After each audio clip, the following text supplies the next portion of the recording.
In 2021, I suffered a severe burnout and an Epstein-Barr viral infection that made me very, very sick. I couldn't get out of bed, had absolutely no energy. My whole body just wanted to be curled up in a ball forever. To a point where I even had to stop working and making videos on my YouTube channel because I was exhausted and couldn't think straight. When I temporarily quit YouTube, as expected, the views on my channel went down by a lot. But then, as I slowly recovered from my burnout and started to go back to work and do videos for YouTube again, I noticed that less and less people were watching them. And I started wondering if maybe I had lost my mojo or that maybe I was doing something wrong. And in the middle of all of these feelings, I started to feel something that I haven't felt in a really long time. I felt like a failure. Really deep insecurities started to surface that I was a bit surprised to feel, that maybe I no longer had anything relevant to say or to teach, that I was losing my skill as a teacher, and ultimately that I was failing in my mission to reach as many people as possible and help them during their challenging spiritual awakenings. I mean, if I couldn't reach people with my videos, in my mind that meant that I was failing as a teacher. And this energy of failure is such a downward spiraling, really heavy energy that I didn't want to be stuck in it very long.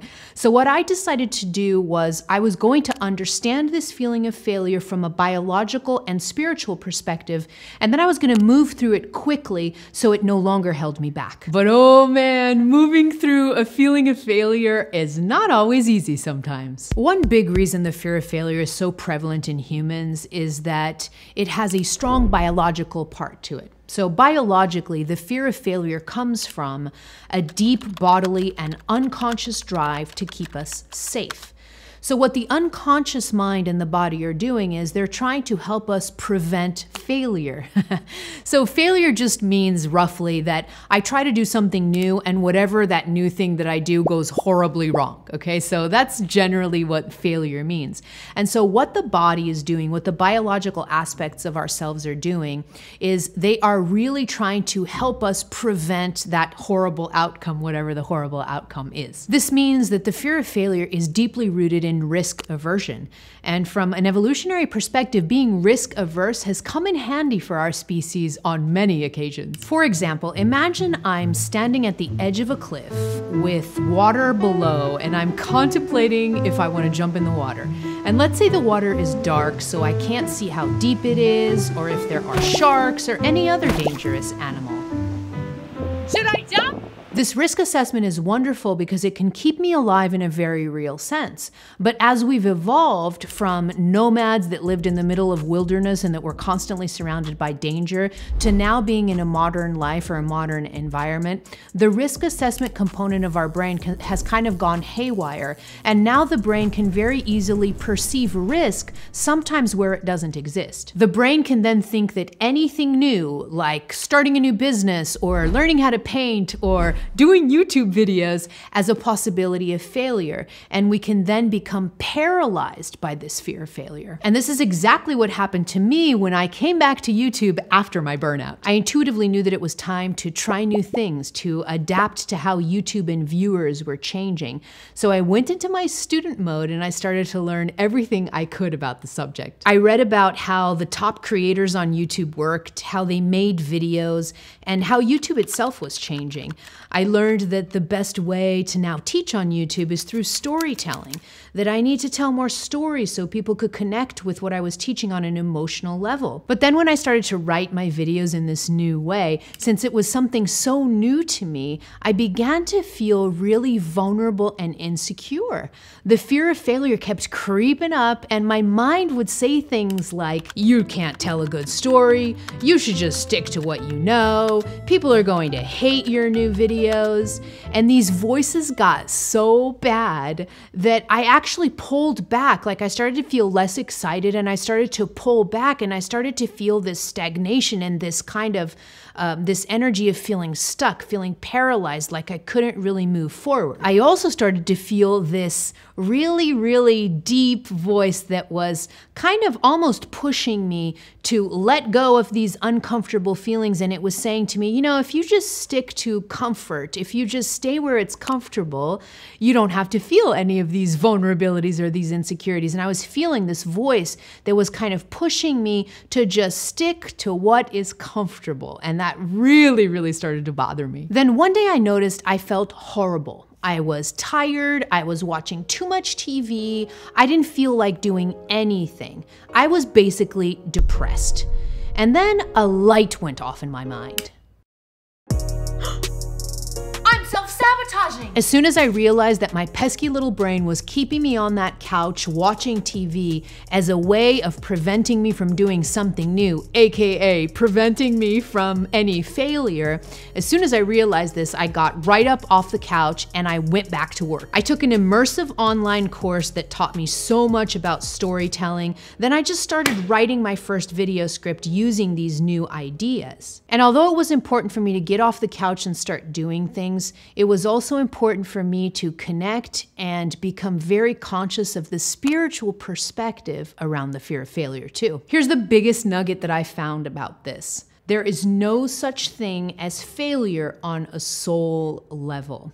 All those fears and insecurities that come with the fear of failure, they are coming from what's known as the lower self, or the human component of you. They're coming from the biological human part of you. They are not coming from your soul energy, because your soul energy is never afraid of failing. Your soul energy is always ready to try new things, to keep expanding forward, to keep reaching for more, reaching for more. That's the natural state of your soul energy. So when you do feel that feeling of failure, really what that means on an energy level is that it is a stagnation of expansive soul energy movement. When the soul wants to move and try something new and do something different, but your human component is stuck. Either it's stuck in the biological triggers, or it's stuck in trauma, or it's stuck in whatever beliefs it has. When that human component gets stuck and the soul energy starts to pull on it, that's when you feel this stagnation can be created in your system. And this stagnation in energy, your soul energy wants to move, but the human part is blocking that movement. That can create a stagnation in energy that you can feel as depression, or feeling low, or feeling stuck, feeling like you're in a rut. These are all very common feelings of when your soul energy is trying to pull you in a certain direction, but your human avatar is blocking that energy. Another spiritual thing that the fear of failure can elicit is it puts the body in a stress state.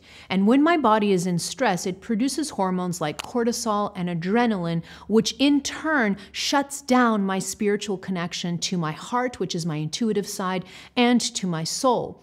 The more I am in a stress state, the more those hormones are being secreted, the less I'm able to listen to my intuition, to listen to the rumblings of my heart, and to listen to the messages of my soul. And when that happens, the fear of failure can be exacerbated, and it can feel even worse. If you're struggling with the fear of failure right now, here are 3 things to remember and implement in your life. The first one is that soul consciousness can override outdated biological drives. I love this one, because what it means is that if you just sit down, quiet your mind, just have a little moment of silence, close your eyes, and just quiet your mind down and connect to your soul. And you can just connect to your soul by just saying, you know, I invite my soul, or just having the intention of connecting to your soul energy. If you stay in this state, the longer that you stay in this state, the more quiet you become, the more you start connecting to this soul energy, you'll notice that the fear of failure starts to diminish. Your body will calm down. Your body will start to become calmer. It'll relax. And as the body relaxes, the fear of failure, the fear of doing something new, diminishes significantly. The second thing is that you're always guided and loved by the universe. Okay, so a lot of times we feel an exaggerated sense or fear of failure because we mistakenly think we're always doing things alone. You know, we do life alone, we make things happen alone. The mind has this understanding that we are these isolated little things, and that in order for things to happen in our lives, we're doing them by ourselves. And that's not true. That's very misguided.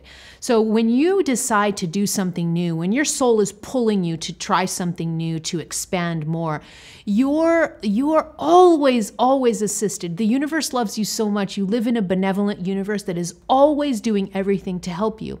So when you step forward, the universe will step towards you also and provide synchronicities and guidance and signs and assistance from other people and other circumstances that happen. So you're always guided and you're always loved. And the more that you remember that, even if you have to meditate on it, sit down, breathe in, and even if you have to say to yourself, I am loved and guided always by the universe, that's also going to bring a sense of calm to your body, because you are not in this alone. Nothing that you do down here, you are alone in doing it. And the more that you understand this guidance and this help that you get from the universe, the more that fear of failure is going to start to diminish. The third thing is to take one little step at a time. Oh, I'm such a fan of this tip, because a lot of times what happens is that fear of failure, again, is that downward spiraling energy, and it can literally make you feel depressed and stuck on the couch like I was. And when that energy is stagnant, it's so heavy that sometimes it can feel like a Herculean effort to get off that couch and start to do something.